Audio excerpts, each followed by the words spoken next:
Hello दोस्तों, नमस्कार। मैं अमित स्वागत करता हूं आप सभी का आपके अपने परिवार सीयूटी पीजी अड्डा पर। कैसे हैं आप सभी साथी? तो दोस्तों, आप लोगों की जो आंसर कीज़ है वो आ चुकी हैं। आपने नंबर भी देख लिए होंगे, मिला लिए होंगे। कैसे कैसे नंबर मिलाने हैं उस पर भी वीडियो हमने बनाई थी, तो आपने देख ली होगी।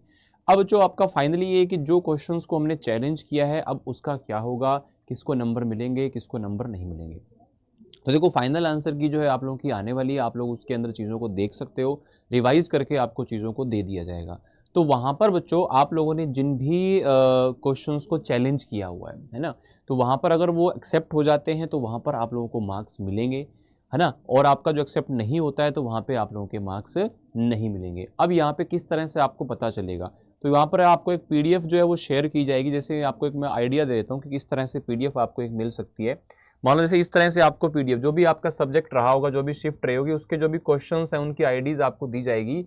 तो जो जो क्वेश्चंस यहाँ पर फाइनल आंसर की के अंदर होंगे उसके बारे में आप लोगों को बता दिया जाएगा। जैसा भी पेपर में आंसर की होगा, फाइनली उसका आंसर आपको बता दिया जाएगा, ठीक है ना। अब यहाँ पे जिस क्वेश्चन को आप लोगों ने चैलेंज किया था, अगर वो एक्सेप्ट हो गया है तो आपको उसका जो नंबर है वो मिल जाएगा। जैसे 4 नंबर है तो आपको उसका यहाँ पर 4 नंबर मिल जाएगा। जो आपका -1 नंबर हो रहा था वो नहीं होगा, है ना। अब दूसरी चीज़ ये है कि हमने जैसे मान लो कि किसी क्वेश्चन को चैलेंज नहीं किया है ना, और वो क्वेश्चन गलत है, वो क्वेश्चन में प्रॉब्लम है, दिक्कत है, जो भी उसमें समस्या है। अब बाकी जिन्होंने उसको चैलेंज नहीं किया, क्या उनको नंबर मिलेंगे कि नहीं मिलेंगे, ये बहुत बड़ा एक सवाल बच्चों का आता है।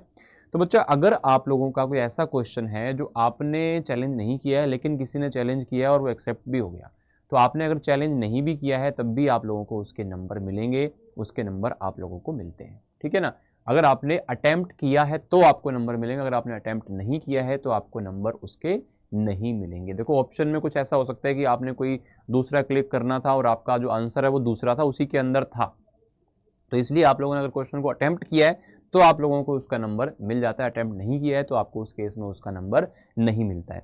अब यहाँ पे एक चीज़ और देखने को मिलती है, जैसे आपको ना कुछ क्वेश्चंस जो है एनटीए की तरफ से, मान लो क्वेश्चन में गलती हो या क्वेश्चन ही गलत हो, तो वहाँ पर जो है ड्रॉप का एक ऑप्शन आता है। जैसे ये ड्रॉप लिखा हुआ है, तो ये आपको यहाँ पर जब भी ड्रॉप ऐसा दिखा हुआ मिलेगा तो इस केस में सभी को ही वो नंबर मिलेंगे, चाहे आपने अटेम्प्ट किया हो चाहे आपने अटेम्प्ट नहीं किया हो। तो इस बात का आप लोग ध्यान रखना। आप लोगों का यहाँ पर अगर ड्रॉप वाला है तो ड्रॉप में सबको नंबर मिलेंगे। जैसे मान लो आपके 150 नंबर बन रहे हैं, अगर मान लो कि 2 क्वेश्चन या 3 क्वेश्चन ड्रॉप के हैं तो यहाँ पर आप लोगों का 4 या 12 नंबर आपके प्लस हो जाएंगे। तो ये आपका सबको ही नंबर मिलता है। तो ये चीज़ें हैं। बाकी अभी जो आपका रिजल्ट है वो आपका एक्सपेक्टेड है बच्चा कि अभी मान लो आपका 3rd या 4th वीक के अंदर, है ना, 3rd वीक ऑफ अप्रैल में या फिर 4th वीक ऑफ अप्रैल के अंदर आप लोगों का जो है फाइनली यहाँ पर जो है रिजल्ट आ जाएगा। उसके अंदर आपको चीज़ें बता दी जाएंगी। फिर नेक्स्ट मंथ से, जून से, आपकी जो अलग अलग कॉलेजेस हैं उनके लिए काउंसलिंग स्टार्ट हो जाएगी और आप लोगों का इस वीक के अंदर फाइनल जो आंसर की है वो आने की पूरी पूरी उम्मीद है। आप लोगों की फाइनल आंसर की यहाँ पर आ जाएगी, ठीक है। और आप लोग अगर सीयूटी पीजी 2025 के लिए तैयारी कर रहे हैं, है ना, तो आपको बता दूं, अगर आप लोग सीयूटी पीजी एलएलबी की तैयारी कर रहे हो तो आप लोगों के लिए एक फाउंडेशन बैच है जो अभी जस्ट शुरू हुआ है, तो इसको ज्वाइन आप लोग कर सकते हैं। अड्डा 247 पे जाएंगे, यूजी और पीजी एंट्रेंस एग्जाम पे जैसे आप क्लिक करेंगे तो लो एंट्रेंस में जाएंगे, यहाँ पे सीयूटी एलएलबी पे जाएंगे तो यहाँ पे आप लोगों को बच्चा एक बैच दिखाई दे रहा होगा जिसका नाम है विजय बैच। तो विजय बैच जो है बच्चा, ये आप लोगों को बहुत ही नॉमिनल से प्राइस में मिल जाता है।